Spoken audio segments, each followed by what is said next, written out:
how to make Google Drive link public. So first of all, open Google Drive. Now once you come here, go to the specific file you wish to make public. Then tap on the three dots. From here, tap on Manage Access.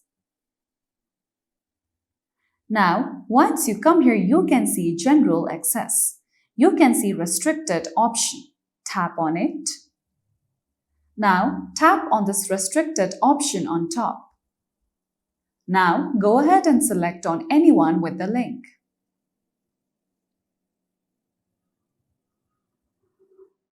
Now, after that, you'll see the option of Viewer.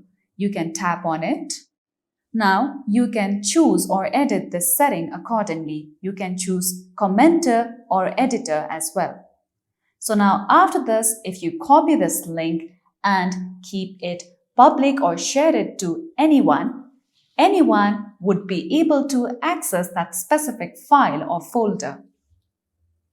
So that's it for today's video, and at last, don't forget to subscribe to our YouTube channel.